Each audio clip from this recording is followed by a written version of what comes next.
కడప వీళ్ళందరూ ఉన్నాం ఇక్కడ. నేను కూడా రాయలసీమ వాడిని. అవునా కాదా నేను అడుగుతున్నా మిమ్మల్ని. ఇప్పుడు ముఠాలు ఉన్నాయని మిమ్మల్ని అడుగుతున్నా. ఒకప్పుడు హైదరాబాద్ 6 నెలలు కర్ఫ్యూ. హైదరాబాద్ నుంచి బెంగళూరు పోవాలన్నా, విజయవాడకు రావాలన్నా ఓల్డ్ సిటీకి పోవాలి. హైకోర్టు పోవాలంటే ఓల్డ్ సిటీకి పోవాలి. అలాంటి మత విద్వేషాలు ఇప్పుడే నేను అభినందిస్తున్నా. నాకు గబ్బర్ సింగ్ అనే ఒక డీసీపీ ఉండేవాడు. అప్పుడు పవన్ కళ్యాణ్ గారు సినిమా కూడా తీశారు ఆ గబ్బర్ సింగ్ అని పెట్టి. అంటే ఆయన క్యారెక్టర్ ని గబ్బర్ సింగ్ గా పవన్ కళ్యాణ్ గారు యాక్ట్ చేశారు. ఆయన్ని పెట్టి కమ్యూనల్ వైలెన్స్ కంట్రోల్ చేశాం. తిరిగి ఎవడైనా సరే రోడ్డు మీదకొచ్చి మత విద్వేషాలు రెచ్చగొడితే అదే చివరి రోజుని నియంత్రణ చేసిన ఘనత ఆనాటి ప్రభుత్వాన్ని చెప్పి కూడా నేను మీకు తెలియజేస్తున్నా. నేను ఎప్పుడు కూడా తీవ్రవాద సమస్య మీరందరూ చూశారు. నేను తీవ్రవాద సమస్యలో కూడా రాజీ పడలేదు. ప్రజలకు నష్టం కలిగించే పరిస్థితి ఎవరు చేసినా ఎప్పుడూ నేను ఉపేక్షించలేదు. దాని పర్యవసానం తిరుపతిలో వెంకటేశ్వర స్వామికి పట్టు వస్త్రాలు సమర్పించే కార్యక్రమానికి వెళ్తా ఉంటే నా మీదనే 24 క్లెయిమోర్ మైన్స్ ని బ్లాస్ట్ చేశారు. తమ్ముళ్ళు ఇక్కడ యువ కిషోరాలున్నారు. ఆ రోజు కూడా నేను భయపడలేదు. నా జీవితంలో పిరికితనం లేనే లేదని మరొక్కసారి విజ్ఞప్తి చేస్తున్నా. మీరు కూడా అలాంటి స్ఫూర్తిని తీసుకుని ఎంతో మంది పోలీసు వ్యవస్థలో ప్రజల కోసం ప్రాణత్యాగాలు చేసిన వాళ్ళు ఉన్నారు. సీనియర్ ఆఫీసర్స్ ఉన్నారు, జూనియర్ ఆఫీసర్స్ ఉన్నారు. అలాంటి సందర్భాలు చూసుకున్నప్పుడు ఏదైనా త్యాగాలు చేస్తారంటే ఆ త్యాగాలకు మారుపేరు పోలీసు వ్యవస్థ. దానికి నేను గర్వపడుతున్నానని చెప్పి కూడా నేను మీకు తెలియజేస్తున్నా. ఇప్పుడే నేను మిత్రుడు పవన్ కళ్యాణ్ గారికి ఒక చిన్న మాట చెప్పాం. బాబురావు ఒక చిన్న కోరిక కోరాడు. ఆ కోరిక మా ఊరికి ఆయనకు ఉద్యోగం వచ్చిన సంతోషం ఉంది కానీ ఊరి సమస్య మిగిలిపోయిందని అవకాశం దొరకతానే నాకు ఒక మాట నా చెవులో వేశాడు. నేను పవన్ కళ్యాణ్ గారికి చెప్పాను, ఎలుగురాతి బండ వాళ్ళ ఊరి పేరు, తెమ్ముల బండ నుంచి ఎలుగురాతి బండ వరకు రోడ్డు కావాలని అడిగితే మా ఊరికి రోడ్డు కావాలని అడిగాడు. అడిగిన వెంటనే పవన్ కళ్యాణ్ గారికి చెప్పాను. ఇక్కడే ఉన్నాడు. ఎంత కమిట్మెంట్ తో పనిచేస్తున్నారో ఇది ఒక ఉదాహరణ మాత్రం. ఇమ్మీడియట్ గా 3,90,00,000 అవుతుంది తెప్పించాడు. ఈ రోజే ఇంటికి పోతానే శాంక్షన్ కూడా చేసి పని కూడా ఇమ్మీడియట్ గా ప్రారంభిస్తారు. ఇది కూటమి ప్రభుత్వం యొక్క కమిట్మెంట్ అని అడుగుతున్నా. ఇలాంటి ప్రభుత్వం ఉంటే మా మీద విమర్శలు చేయడానికి కూడా చాలా మంది వస్తానే ఉంటారు. నేను ఒకటే మిమ్మల్ని అందరినీ కోరుతున్నా, విమర్శల కోసం చేస్తే దానివల్ల ఫలితాలు రావు. చిత్తశుద్ధుండి పనిచేసినప్పుడు మీరు కూడా గుర్తుపెట్టుకోవాల్సింది, ఏ ప్రభుత్వం వల్ల మీ జీవితాలకు మంచి జరుగుతుందో, మీ జీవన ప్రమాణాలు పెరుగుతాయో మీరందరూ కూడా గుర్తుపెట్టుకోవాల్సిన అవసరం ఉందని చెప్పి కూడా నేను మీకు తెలియజేస్తున్నా.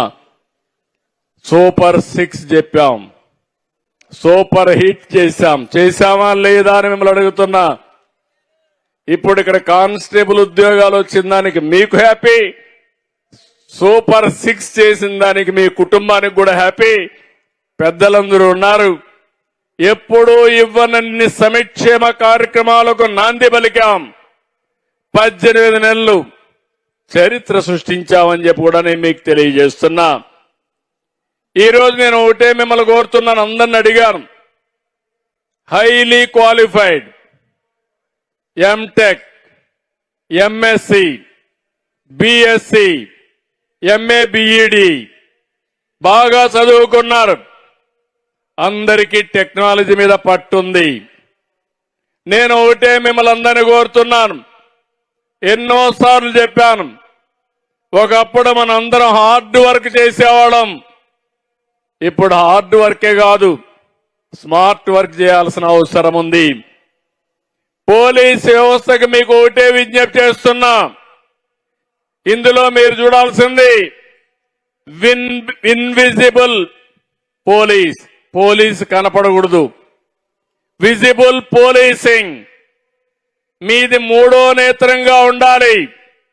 ఎవడైనా తప్పు చేస్తే చొక్కా పట్టుకోవాలి, మీరు కనపడకుండానే ఆ పని చేసే శక్తి, సామర్థ్యం మీకు రావాలని మనస్ఫూర్తిగా ఆకాంక్షిస్తున్నాను. ఈరోజు సింగపూర్ ఉంది, రోడ్లు ఎక్కడ పోలీసులే కనపడరు.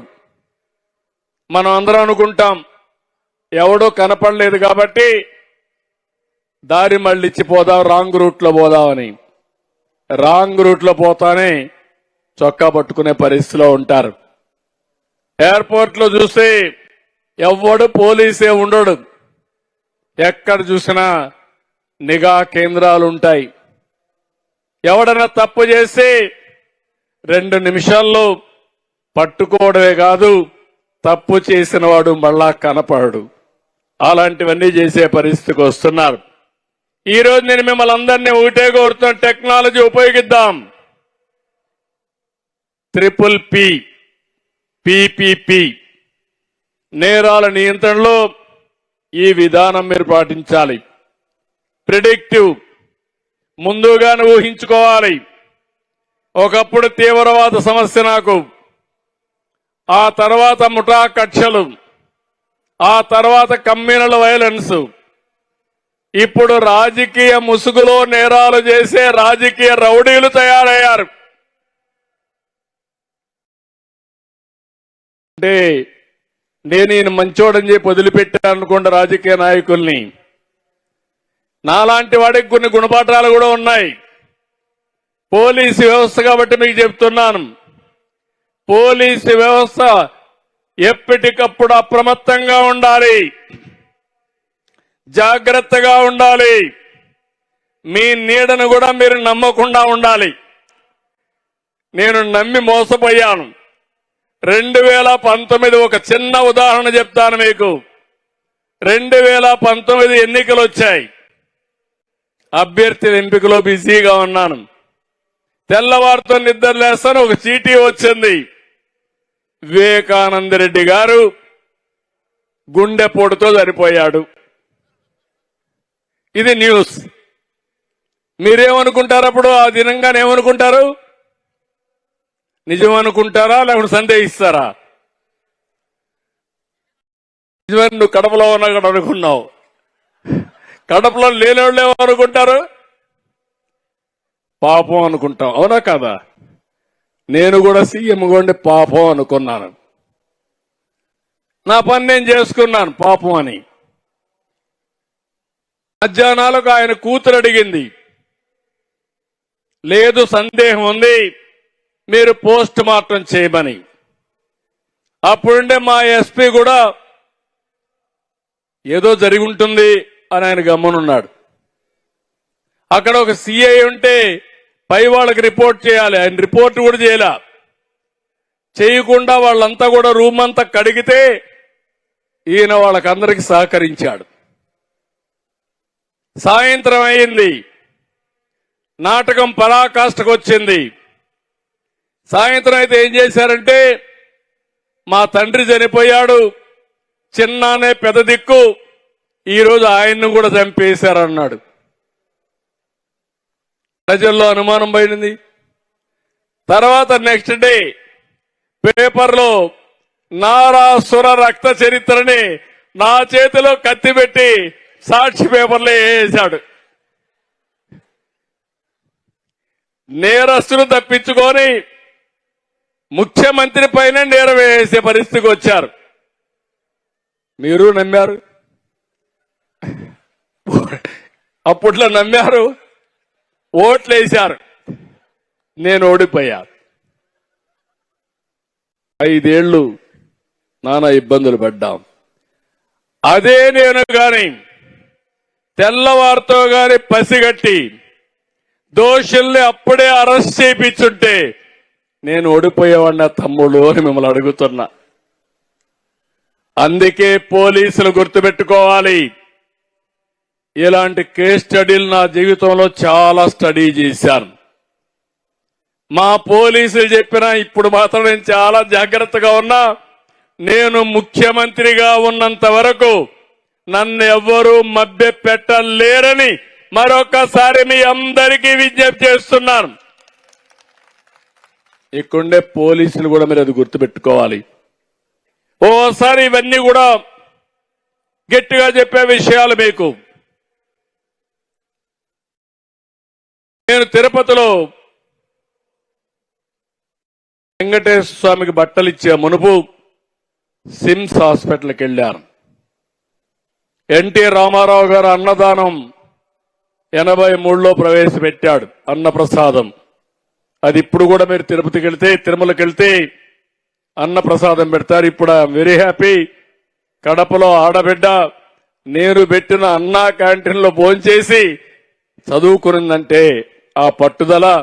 అలాంటి అన్నా క్యాంటీన్ కూడా మూసేశారు, అది వేరే విషయం. నేను ఆ రోజు ప్రాణదానం ప్రారంభించాను. ప్రాణదానాన్ని ప్రారంభించి కొండపైకి పోయేటప్పుడు వెంకటేశ్వర స్వామి బట్టలు పెట్టేటప్పుడు నా మీద 23 క్లేమోర్ మైన్స్ పెట్టి నన్ను హత్యా ప్రయత్నం చేయడానికి ప్రయత్నం చేశారు. నా కారు వచ్చి కొట్టింది. కారు పోయి ఒక రోడ్డు మీద ఒక ఇల్లు కొట్టి ఎట్లా బతికానో నాకే తెలియదు. సాక్షాత్తు వెంకటేశ్వర స్వామి దిగొచ్చి నువ్వు చనిపోతే నాకు అపవాదం వస్తుందనే ఉద్దేశంతో నన్ను బతికిచ్చాడేవో కానీ నాకు తెలియదు. అదొక మిరాకల్. అయితే నేను అప్పుడు కూడా హాస్పిటల్కి వస్తే తీసుకొచ్చారు, అన్కాన్షియస్ గా వచ్చా. తీసుకొస్తే ఎస్పీని ఒక పక్క చూసా, ఇంకొక పక్క కలెక్టర్ని చూసా. ఏం జరిగిందన్నాం. మీ మీద క్లేమోర్ మైన్స్ బ్లాస్ట్ చేశారు సార్ అన్నారు. ఎస్పీని చూసి నీకేం చెప్పాను అని అడిగా. కాసేపు ఆలోచించి తలకొంచున్నాడు. ఎవరైనా కానీ ఇలాంటి దుర్మార్గం చేస్తే నేను మీకు చెప్పింది విఐపిని వేరే వాళ్ళు ప్రొటెక్ట్ చేస్తారు, చేసిన వాడిని పట్టుకునే బాధ్యత మీది. చుట్టుపక్కలంతా కూడా కార్డన్ చేసి ఎవడూ తప్పించుకోకుండా ప్రొటెక్షన్ ఇచ్చే బాధ్యత మీదని చెప్పా. ఆ మాట చెప్పినప్పుడు సార్ అంటే నువ్వు అవసరం లేదు, కలెక్టర్ ఉన్నాడు చూసుకుంటాడు, నువ్వు వెళ్ళమన్నా. అంటే నేను ప్రాణాపాయం వచ్చినా నా డ్యూటీని మరవలేదంటే అది నా పట్టుదలని మరొకసారి కొండే మీ అందరికీ విజ్ఞప్తి చేస్తున్నా. నేరాలు చేసేవాళ్లు మనకంటే తెలివైన వాళ్ళు కాదు. నేరాలు చేసేవాడి కంటే మనం తెలివైన వాళ్ళమైతే సమర్థవంతంగా పనిచేస్తామనే భయం ఉంటే నేరాలే జరగవు అని చెప్పి కూడా నేను మీకు తెలియజేస్తున్నా. మీరు చూస్తున్నారు ఇప్పుడు ఎన్డీఏ ప్రభుత్వం ఉంది. ఇక్కడ నేరాలు తగ్గాయా లేదా అని మిమ్మల్ని అడుగుతున్నా. తగ్గాయంటే చేతులు గట్టిగా చెప్పండి. తగ్గాయంటే గట్టిగా చప్పట్లు కొట్టి నేరాలు తగ్గాయని చెప్పండి.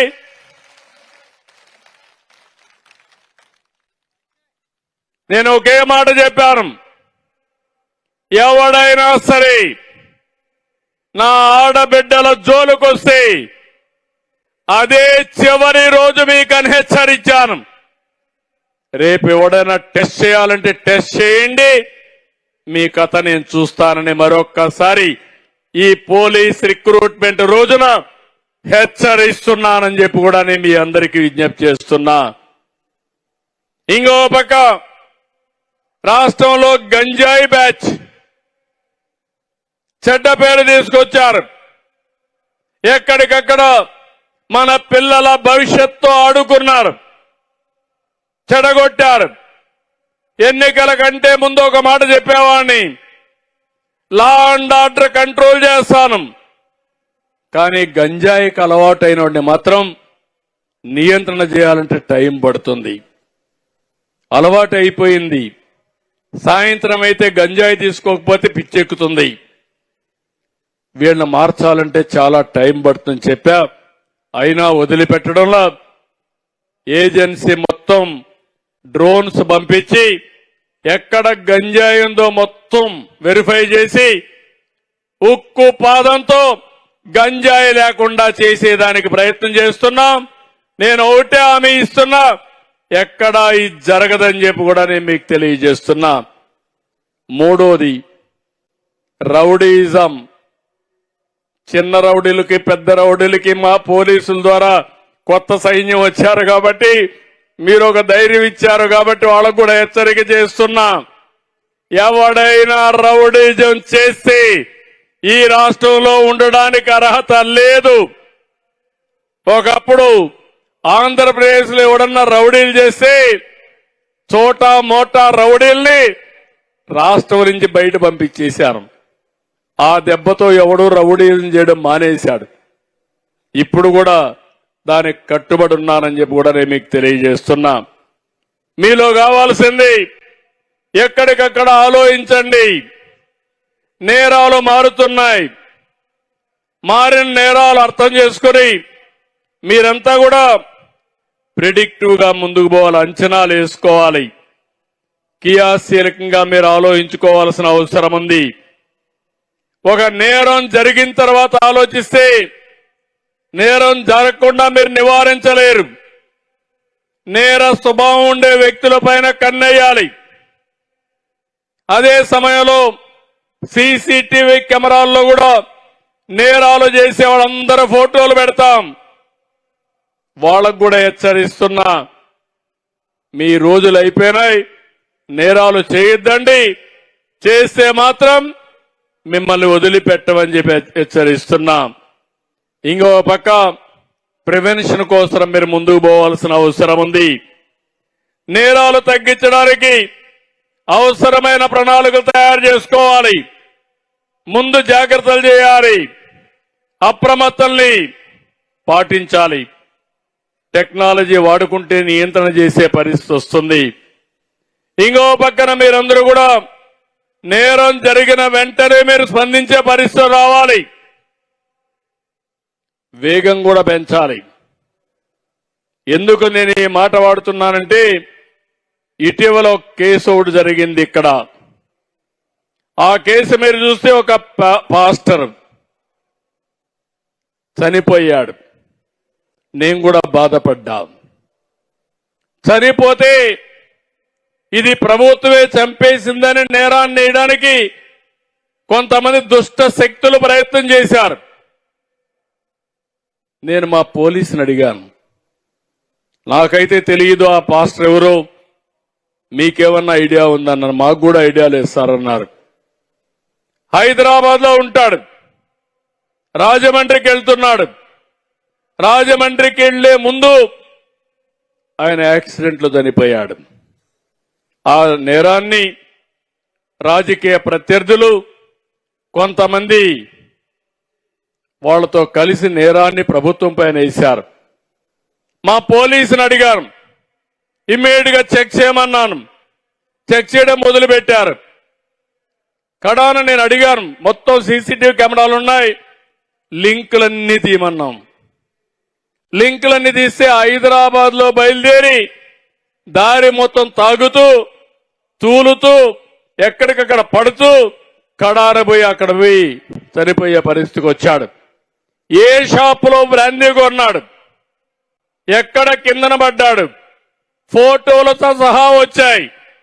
అన్ని ఫోటోలు బయట పెడితే దొంగలు తేలుగుట్టినట్టు అక్కడి నుంచి మాట్లాడడం మానేశారు.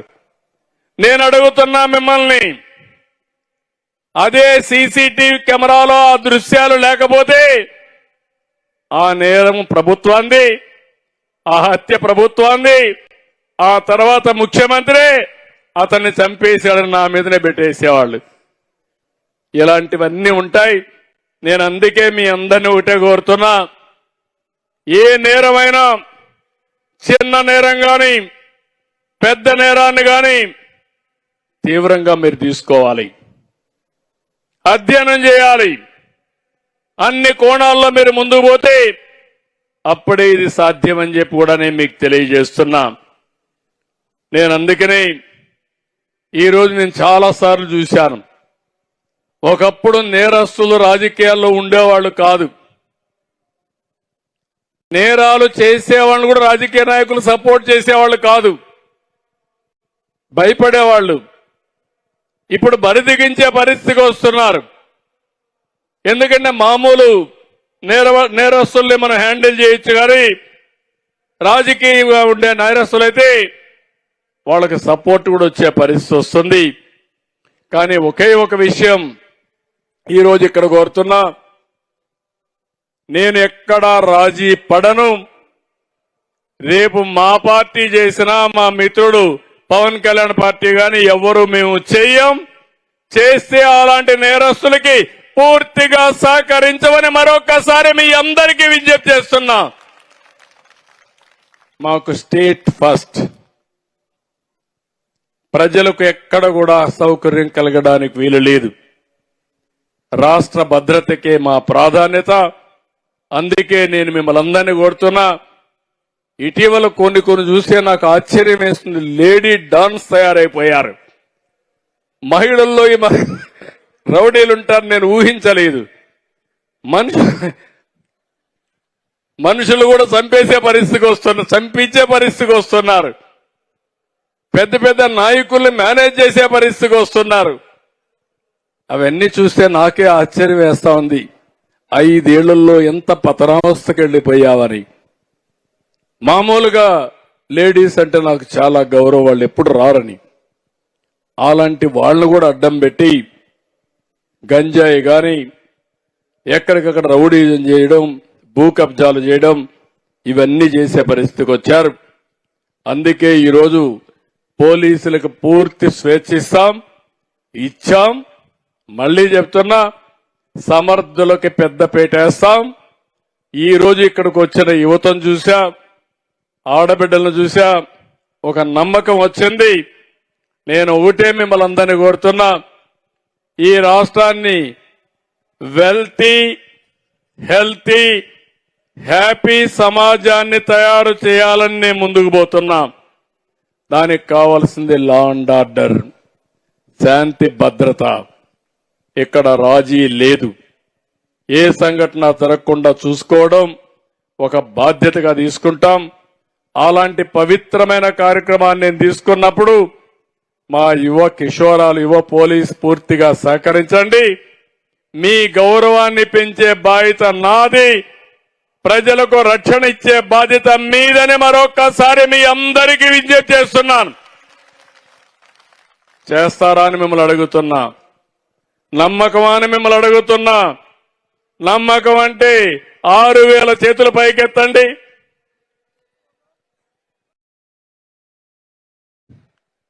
ఓకే, శబాష్. ఏమమ్మా, మీ పిల్లలకు కూడా మీరు బాగా నేర్పించారు. బాగా చదువుకో, నీకు సహకరిస్తాం. మీరు తిండి తినకుండా పిల్లలకు తిండి పెట్టి చదువు ఖర్చులిచ్చి వాళ్ళని బాగా చదివించారు. విలువలు కూడా నేర్పించారు. పోలీస్ శాఖకు ఆ విలువలు చాలా ముఖ్యం. అలాంటి విలువలు పాటిస్తారని చెప్పి ఆశిస్తూ చాలా మీటింగులు చూశాను. కానీ ఈ రోజు మీ మీటింగ్ చూసిన తర్వాత, మీతో మాట్లాడిన తర్వాత నాకు ఎంత ఆనందంగా ఉందంటే తట్టుకోలేకపోతున్నా. అంత ఆనందం ఉంది నాకు. గాని మా మిత్రుడు పవన్ కళ్యాణ్కి గాని, అనిత గారికి గాని, మీ ముగ్గురం చాలా గర్వపడుతున్నాం, సంతోషపడుతున్నాం. ఒక మంచి కార్యక్రమం చేశాను అని ఆనందం మాలో ఉంది. దీనికి కారకులైన మిమ్మల్ని అందరినీ అభినందిస్తూ మరొక్కసారి మీ అందరిని ఒకటే కోరుతున్న బాగా చదువుకున్న పిల్లలు అక్కడితో ఆగిపోవద్దండి. మీరు ఎంటెక్ చేసి కానిస్టేబుల్తోనే సరిపెట్టుకోవాలనుకోవద్దండి. ఇది మొదటి మెట్టు మాత్రం. కష్టపడండి. నేను కూడా మీలాంటి సాధారణ కుటుంబంలో పుట్టిన వ్యక్తినే ఈరోజు సుపరిపాలనకు నాంది పలికి ఒక ముఖ్యమంత్రిగా సుదీర్ఘంగా ఉన్నానంటే అది నా పట్టుదలే కారణం. పవన్ కళ్యాణ్ గారిని చూశారు. ఆయన కూడా ఒక సాధారణ కుటుంబంలో ఒక కానిస్టేబుల్ కుటుంబంలో పుట్టి తర్వాత వాళ్ళ తండ్రి కూడా పైకి వచ్చారు. సినిమాల్లో బ్రహ్మాండంగా రాణించారు. ప్రజాసేవకు ఇప్పుడు వచ్చారు. డిప్యూటీ సీఎంగా అయ్యారు.